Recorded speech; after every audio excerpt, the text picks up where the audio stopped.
Bradesco ele já foi a marca mais valiosa da América Latina e ele já teve o melhor retorno dentre as 20 maiores instituições, incluindo instituições dos Estados Unidos. O banco ele detém a liderança no mercado de seguros. Quando a gente fala de mercado de seguros no Brasil, o Bradesco ele é líder, em primeiro lugar aqui com market share de quase um quarto, 23%, ou seja, quase um quarto do mercado de seguros está na mão do Bradesco. Ele negocia no seu menor PVP aqui pelo menos dos últimos 10 ou quase 15 anos. É verdade também que o banco passa por alguns problemas e essa queda toda ela não é sem razão ou sem motivo. Vamos revisar de forma rápida e entender se faz sentido investir no banco e para onde pode ir o preço da sua ação. Ao final do vídeo, darei minha opinião pessoal e o que eu estou fazendo em relação a isso.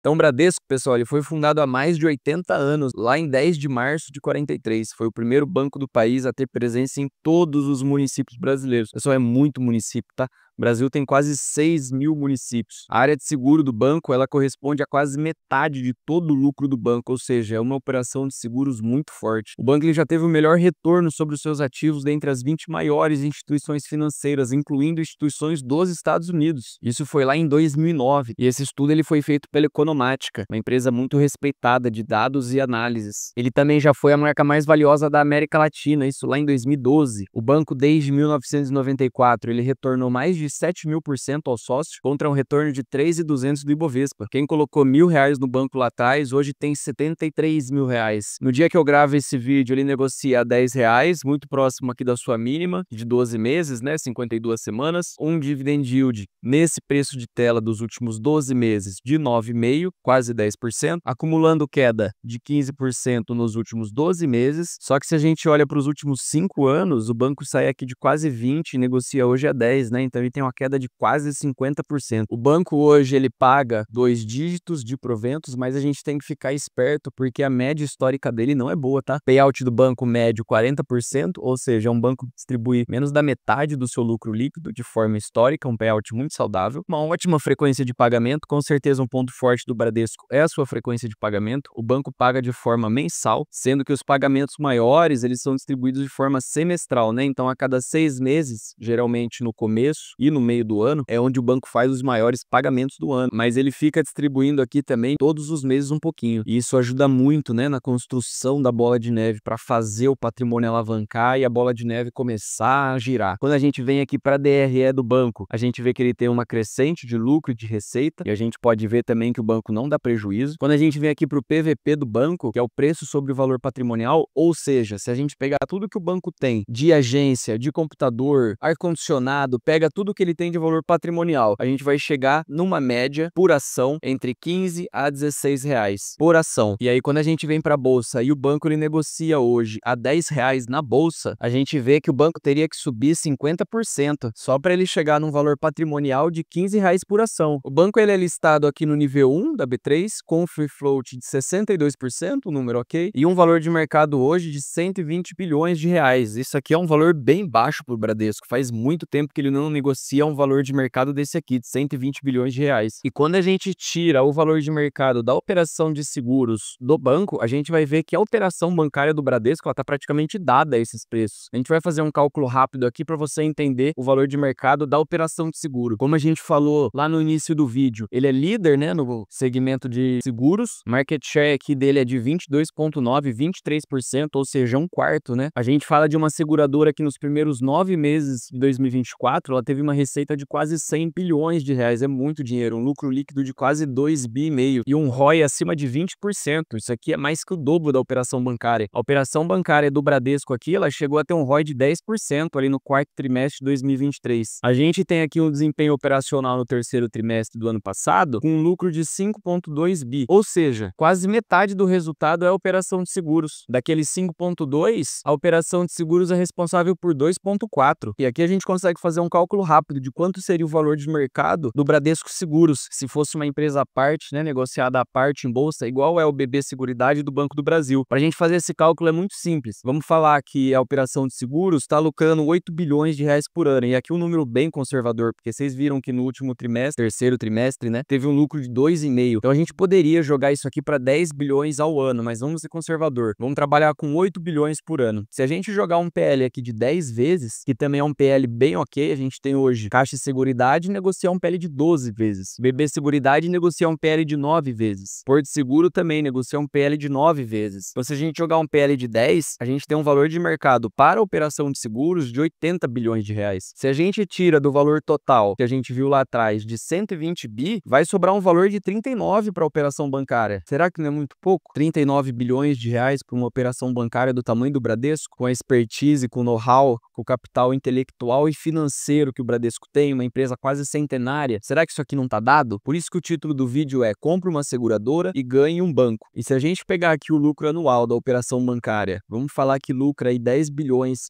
por ano. Se a gente pega esse valor de mercado que sobrou, a gente vai ter um PL de 4 vezes para a operação bancária. Então, será que o mercado já não deu uma exagerada nessa precificação? Mas por que que o Bradesco apanha tanto, né? Porque o ROI dele chegou a bater 10%. Isso é bem abaixo do custo de capital. JP Morgan estima um custo de capital entre 14% e 15% com os atuais níveis de Selic. Ou seja, com um ROI de 10%, o retorno do banco sobre o seu patrimônio está abaixo do seu custo de capital. O banco está destruindo o valor. A rentabilidade dele teria que subir pelo menos ali para o custo de capital, entre 14% ou 15%, ou um pouco acima disso para o banco voltar a ser eficiente e gerar muito lucro. Junto com isso, a gente teve um pico de inadimplência, que chegou a 7%, e junto com a inadimplência, a gente tem um aumento do PDD, a provisão de crédito duvidoso, né? Junto com isso, a gente tem muita despesa e faz com que o crédito, a carteira do banco se expanda mais devagar. Só que não é o fim do mundo, tá? É muito comum no setor bancário a oscilação de inadimplência. Só que junto com a oscilação de inadimplência, a gente tem a oscilação do PDD, que vai aumentar as despesas e vai fazer com que o banco cresça mais devagar. As despesas do banco também estão muito altas. Se a gente vê aqui o índice de eficiência de 52%, isso aqui significa que mais da metade da receita gerada pelo banco está sendo consumida pelas suas despesas. Ou seja, 52% da receita gerada está sendo consumida pelas suas despesas. Bom, então, e o que fazer? Pessoal, é simples. No fim, tudo se resume a isso. Margem de segurança. Tudo depende do preço que você paga. O Bradesco pode continuar caindo? É lógico que ele pode continuar caindo. Mas é muito melhor comprar o Bradesco a 10 do que comprar o Bradesco a 20. É metade do preço. Isso aumenta muito a nossa margem de segurança. No fim, tudo se resume a isso. Margem de segurança. Um excelente ativo pode ser um péssimo investimento, dependendo do preço que você paga. Assim como um péssimo ativo pode ser o ótimo investimento. Pode ser o melhor investimento da sua vida, dependendo do preço que você paga. Só que lembrem-se, não há nada tão barato que não possa ficar ainda mais barato. E aí que entra a importância do gerenciamento de risco. Ah, então eu vou esperar para comprar porque tá difícil, o cenário tá ruim, pode cair mais. Não faça isso. No longo prazo, as compras constantes, elas sempre vão ganhar de quem fica esperando para comprar fundo, pelo simples fato de que você não vai conseguir acertar todos os fundos. No longo prazo, o que ganha é a consistência. É lógico que você pode se aproveitar das oportunidades de preço e fazer aportes pontuais, mas no longo prazo, o que vai contar é a consistência. E é por isso que Warren Buffett diz que é impossível e é estúpido tentar acertar fundo e topo.